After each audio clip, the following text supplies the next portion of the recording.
आइए हम लोग जनरल अवेयरनेस का पेपर सॉल्व करते हैं। केवड़ा मस्जिद भारत के किस राज्य में स्थित है? गुजरात में। इसको विश्व धरोहर स्थल है और चंपानेर पावागढ़ पुरातत्व का ही ये हिस्सा है। केवड़ा मस्जिद गुजरात के चंपानेर में स्थित है। 22 क्वेश्चन देखते हैं। केबुल लामजाओ राष्ट्रीय उद्यान भारत के किस राज्य में स्थित है? मणिपुर में। इसके साथ साथ ही राष्ट्रीय और उद्यान दिया हुआ है और ये कहाँ स्थित है ये भी इम्पोर्टेंट है, इसको भी पढ़ लेते हैं। बांदीपुर राष्ट्रीय उद्यान कर्नाटक में स्थित है। फॉसिल जीवाश्म राष्ट्रीय उद्यान मध्य प्रदेश। नोकरेक राष्ट्रीय उद्यान मेघालय में स्थित है। 23 क्वेश्चन देखते हैं। कॉमनवेल्थ गेम्स 2022 में लवप्रीत सिंह ने निम्नलिखित में से किस खेल में कांस्य पदक जीता था? तो ये वेट लिफ्टिंग में जीता था। और ये किस किग्रा के कैटेगरी में जीते थे? तो ये 109 किग्रा के कैटेगरी में जीता था। भारत ने 22 स्वर्ण, 16 रजत और 23 कांस्य पदक कुल सहित 31 पदक जीतकर तालिका में चौथे स्थान पर रहा। इस वर्ष की बात की जाए तो इस वर्ष केवल भारत ने 6 ही पदक जीता है और इस बार ओलंपिक में हमारा प्रदर्शन उतना अच्छा नहीं था, पर ठीक है। आगे बढ़ते हैं। 24 क्वेश्चन देखते हैं। कॉरपोरेशन बैंक और आंध्र बैंक का विलय निम्नलिखित में से किस बैंक में किया गया? तो इसका है D, union bank of India. ठीक है।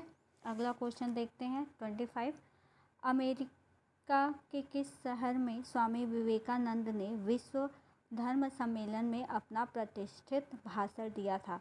ये शिकागो में। ये क्वेश्चन बहुत बार पूछता है जीएस में। तो ये स्वामी विवेकानंद का जो धर्म सम्मेलन था उन्होंने बहुत ही फेमस ये इनका है और ये शिकागो में हुआ था और वहाँ पे उन्होंने हिंदी भाषा में भाषण दिया था और वहाँ पे सम्मेलन में उन्होंने भाषण की शुरुआत अमेरिका के भाई और बहनों के साथ की थी और ये इनका बहुत ही ज़्यादा फेमस था। ठीक है। अगला क्वेश्चन देखते हैं। 26 2011 की जनगणना के अनुसार मुस्लिमों की जनसंख्या का प्रतिशत। तो मुस्लिमों की जनसंख्या का प्रतिशत कितना है? 14.2%। अभी इस बार 2021 में हर जनगणना नहीं हुई है। हम जानते हैं कि हर 10 वर्ष पे जनगणना होती है, बट कोविड टाइम था इस वजह से जनगणना नहीं हो पाई है। तो अभी 2011 का ही जनगणना जानते हैं। इसके साथ साथ जान लेते हैं कि हिंदुओं की आबादी 79.8% है, ईसाई धर्म 2.3% और 1.7% कौन है? सिख धर्म है और 0.7% बौद्ध धर्म है और सबसे कम है जो 0.4%। तो हमको ये याद रखना है कि जैन धर्म जो है वो सबसे कम यहाँ भारत के जनसंख्या में शामिल है। ठीक है। अगला क्वेश्चन देखते हैं। अक्टूबर 22 तक की स्थिति के अनुसार भारत में कुल कितने नाभिकीय शक्ति रिएक्टर हैं? तो नाभिकीय शक्ति रिएक्टर की बात करें तो ये कितने हैं? 22 हैं। 2022 तक भारतीय शक्ति रिएक्टर न्यूक्लियर पावर रिएक्टर्स इनकी संख्या 22 है। ठीक है। अगला क्वेश्चन देखते हैं। निम्नलिखित में से कौन सा राज्य छरही धमाल लोक नृत्यों के लिए जाना जाता है? ठीक है। छरही धमाल लोक नृत्य ये किस राज्य के लिए जाना जाता है? तो इसका आंसर होगा बी, हिमाचल प्रदेश। छरही धमाल लोक नृत्यों के लिए जाना जाता है हिमाचल प्रदेश। इसके साथ साथ और राज्यों का जान लेते हैं। हिमाचल प्रदेश, धमान, छरही और चंबा ये इनके क्या हैं? लोक नृत्य हैं। इसके साथ गुजरात गरबा, टिप्पानी, पड़िहारी। पश्चिम बंगाल है गंभीरा, बाउल, जात्रा। कर्नाटक का लोक नृत्य है यक्षगान, कुनीथा, वीरगासे। अगला क्वेश्चन देख लेते हैं। 29 राष्ट्रीय अनुसंधान विकास निगम NRDC की स्थापना किस वर्ष में की गई थी? तो इसकी स्थापना 1953 में की गई थी। इसकी स्थापना 1953 में की गई थी। किसके द्वारा की गई थी? भारत सरकार के द्वारा की गई थी। इसका प्राथमिक उद्देश्य था राष्ट्रीय अनुसंधान एवं विकास संस्थानों विश्वविद्यालय से निकलने वाले जो जानकारी को हैं और जो आविष्कारक हैं उनकी प्रक्रिया को बढ़ावा देना है। ठीक है, अगला 30 क्वेश्चन देख लेते हैं। निम्नलिखित में से किस संस्था में महात्मा गांधी ने भारत में अपना पहला सार्वजनिक भाषण दिया था? तो इन्होंने बनारस हिंदू विश्वविद्यालय, जो काशी में है, बनारस में है, नाम भी है बनारस हिंदू विश्वविद्यालय। गांधी जी ने 1916 में इन्होंने सबसे पहले जनसभा को संबोधित किया था। ठीक है, और इनका ये पहला सार्वजनिक भाषण था जो कहाँ पर दिया गया था? बनारस हिंदू विश्वविद्यालय। ठीक है, 31 क्वेश्चन देख लेते हैं। लोहा एक रासायनिक तत्व है जिसका परमाणु क्रमांक है। लोहा मतलब Fe, फेरस। लोहा का रासायनिक तत्व क्या है? 26। ठीक है, परमाणु क्रमांक एटॉमिक नंबर फेरस का क्या है? 26। इसके साथ साथ जान लेते हैं क्रोमियम का एटॉमिक नंबर कितना होता है? 24। निकिल Ni जिसको डिनोट करते हैं, इसका परमाणु क्रमांक 28 होता है। आर्सेनिक का 33 होता है। ठीक है, चलिए आगे चलते हैं। इसकी PDF मैं आपके साथ शेयर कर दूंगी। ठीक है, अगला क्वेश्चन देखते हैं। निम्नलिखित में से कौन सा भारतीय मूल के वैज्ञानिकों, शोधकर्ताओं, इंजीनियरों और सामाजिक वैज्ञानिकों को दिया जाने वाला वार्षिक पुरस्कार है? तो इसका है कौन? इन्फोसिस पुरस्कार। ये इन्फोसिस पुरस्कार किसको दिया जाता है? वैज्ञानिकों को, शोधकर्ताओं को, इंजीनियरों और सामाजिक वैज्ञानिकों को दिया जाता है। वर्ष में एक बार दिया जाता है। ठीक है, ये और इसमें जान लेते हैं इस राशि में कितना 100,000 अमेरिकी डॉलर पुरस्कार के रूप में ये राशि शामिल है। इतने रुपए $100 अमेरिकी डॉलर्स ये दिए जाते हैं विजेता को, जो आविष्कारक है, साइंस से रिलेटेड है, उनको दिया जाता है। अगला 33 क्वेश्चन देख लेते हैं। तत्कालीन कांग्रेस के नेतृत्व वाले केंद्र सरकार द्वारा निम्नलिखित में से किस समिति का गठन किया गया था जिसने भारत में मुसलमानों की सामाजिक, आर्थिक और शैक्षणिक स्थिति पर एक रिपोर्ट प्रस्तुत की थी?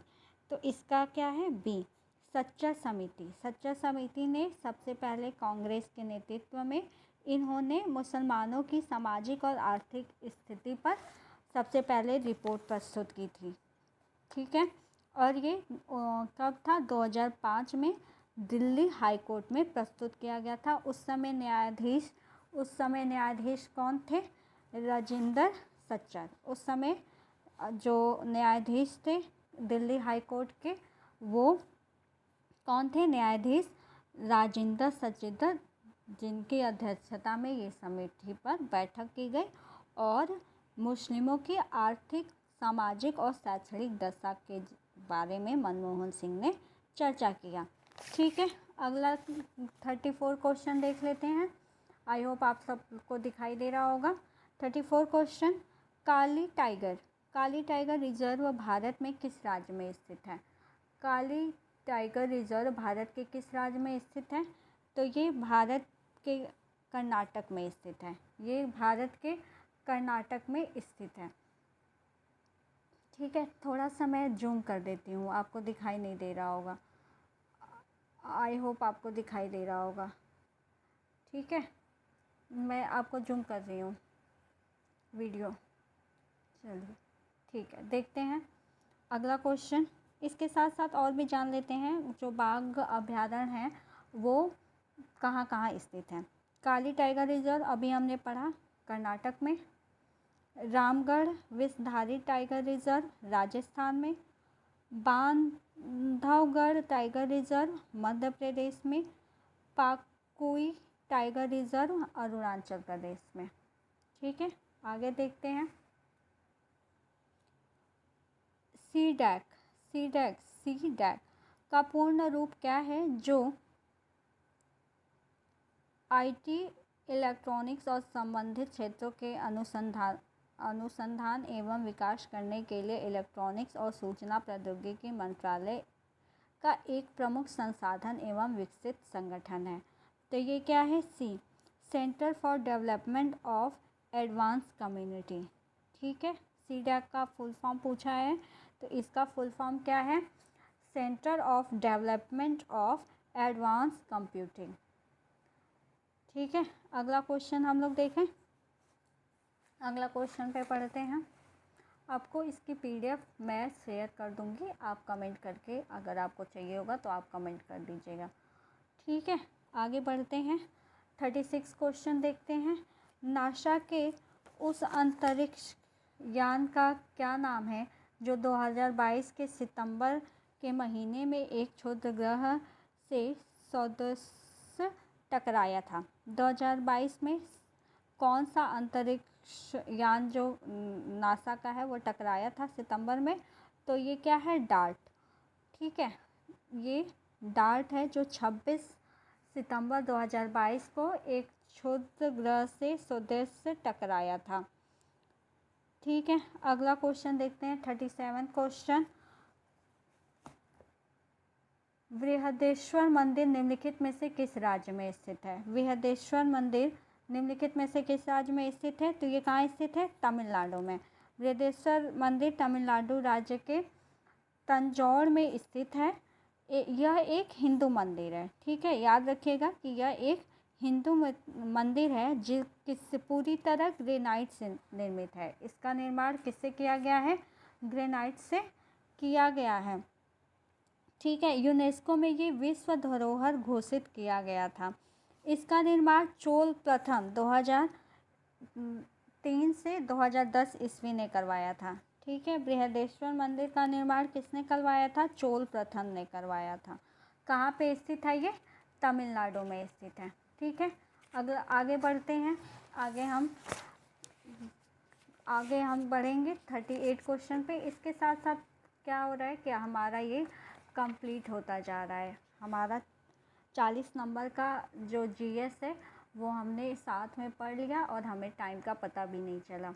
चलिए आगे 38 क्वेश्चन देखते हैं। राष्ट्रीय अल्पसंख्यक विकास एवं वित्त निगम की स्थापना किस वर्ष में की गई थी? तो इसकी स्थापना 1994 में की गई थी। ठीक है, इसकी स्थापना 30 सितंबर 1994 में की गई थी।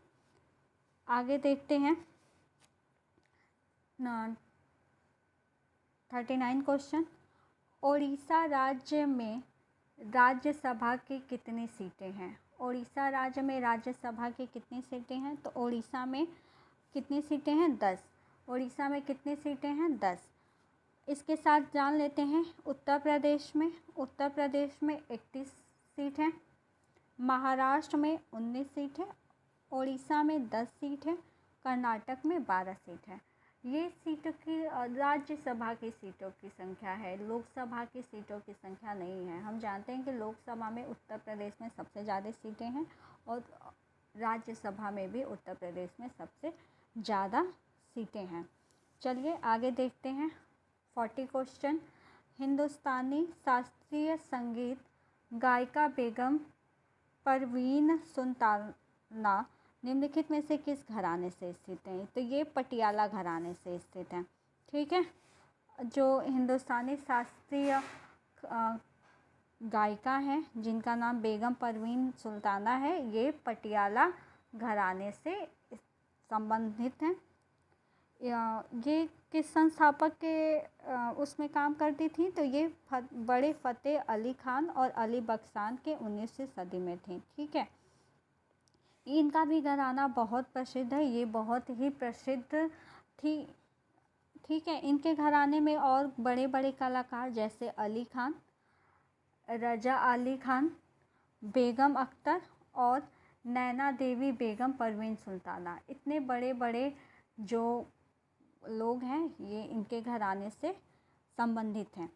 इसके साथ ही हम देखेंगे कि हमारा जीएस का ये पार्ट कंप्लीट हो गया। आई होप आपको ये वीडियो अच्छी लगी हो। अगर आप चाहते हैं कि मैं ऐसे ही आपके साथ मैं जो स्टडी कर रही हूँ वो आपके साथ भी शेयर करूँ, हम साथ में जो है पढ़ाई करें, स्टडी करें, तो आप कमेंट करके बताइए कि आपको वीडियो कैसी लगी।